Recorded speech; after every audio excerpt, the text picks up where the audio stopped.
Assalamualaikum warahmatullahi wabarakatuh. My name is Nur Shakina binti Abdurrani. My metric number is 060084. Today, I will present about my foreign policy if I were a prime minister. What is foreign policy? First of all, foreign policy is the broad goals that influence a country's operation and relationship with other countries. Domestic factors, the action or behavior of the other nations or ambitions to achieve certain geopolitical design all impacts the evolution of foreign policy. Leopold von Rheims stressed geography and external dangers as the most important consideration in forming foreign policy, but following scholars highlighted home concerns. Diplomacy is an instrument of foreign policy, and it can take the form of war, alliance, or international trade. Malaysia's foreign policy largely influenced and shaped by three key factors, which are its strategic location in Southeast Asia, its attributes as a trading nation, as well as its unique demography.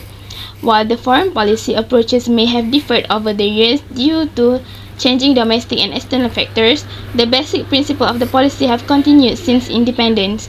Policy making has been guided by the criteria of credibility together with consistency and coherency, which have served the country's best interests.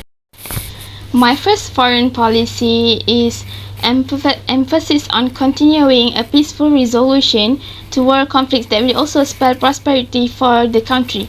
Malaysia is committed to peaceful resolution in international conflicts through dialogues, in keeping with the principle of equality and democracy rather than through the use of military force. Malaysia has always been consistent in its foreign policy to uphold the principle of non-interference. Even though Malaysia is a small country and aspires to peace, it will continue to speak out strongly against any form of injustice in the world community. In responding to the complexity in global affairs and expanding international relations, Malaysia continues to pursue an independent, principled and pragmatic foreign policy with the primary goal of protecting its sovereignty and national interests while also contributing significantly to a just and equitable international community.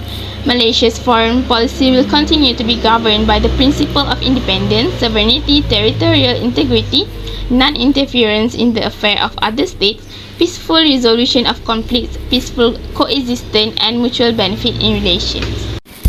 My second point is a good relationship between Malaysia and Muslim country and also ASEAN. As a country with a large Muslim majority, Malaysia also gives importance to the solidarity of the Ummah and the spirit of cooperation among the Organisation of Islamic Cooperation (OIC). Malaysia will continue to strengthen its bilateral ties with other nations, particularly with Islamic countries and ASEAN member countries. Malaysia had long adopted the principle of preserving good relationship with other nations despite the restriction resulting from the pandemic. Malaysia's status as a developing nation makes it imperative for the country to engage actively in a few organizations which are Non-Aligned Movement, the Commonwealth, Group 77, and many more. Malaysia had reoriented the focus of the organisation from solely deliberating on political issues to one that also emphasizes economic issues with a practical approach to economic development and implementation of projects in member countries. To this effect, the government of Malaysia remains committed to enhancing economic cooperation among the OIC member states and promoting intra-OIC trade. The third point is prosperity neighbour. Malaysia has a policy called Prosperity Neighbour, which promotes the principle of share wealth, where in my policy that I will continue this Prosperity Neighbour. As a trading nation, we advocate a multilateral rule-based global trading system which will promote and safeguard the interests of all countries, whether developed or developing, in a fair and equitable manner. In this respect, Malaysia has long advocated the economic principle of prosperity neighbour and not beggarty neighbour. I believe that the global economic infrastructure should be that prosperity will beget prosperity.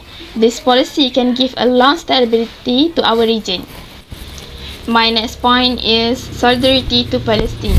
While we have placed a great emphasis on economic matters, Malaysia continues to champion the Palestinian issue, and we have demonstrated our unswerving support and solidarity with the people of Palestine in the struggle to achieve their inalienable rights. Despite international efforts to resolve this long-outstanding issue, we are disheartened and dismayed over the grave and volatile situation that continues in the occupied Palestinian territories. This is because what happened to Gaza is a crime to humanity. Malaysia is of the view that the OIC is not only a platform for cooperation among the Ummah, but also a stage for the Ummah to launch its defense against extremism and Islamophobia at international level.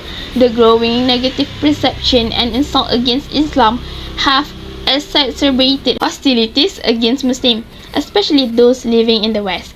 It is for the Ummah to project and promote the true image of Islam by highlighting the universal value, the rich heritage and achievement of this sacred religion that teach its followers tolerance and respect for others. Last but not least, as a small nation that relies heavily on international trade, Malaysia has no choice but to have relations with all countries in the world. As threats to peace and security become more complex, Malaysia has no choice but to work together with all countries in the world. Globalization and the law of supply and demand resulted in increased commercial and investment activity between Malaysia and China. Similarly, expanded security efforts will entail stronger military collaboration. It should not be seen as an indication that Malaysia has joined the sphere of Chinese influence. Malaysia has comparable links with a number of other nations, including the United States of America, the Russian Federation, the United Kingdom, France, Australia, and Singapore. Okay, so in conclusion, foreign policy may be as complicated as it's fascinating. Foreign policy is defined more by domestic dynamics and trajectories than by anything else. This is due to two factors, which are foreign policy is the projection of domestic ideals, strengths or weaknesses, and the interest toward national growth. From the outside, foreign policy reinforces the internal setting. That's all from me. Thank you.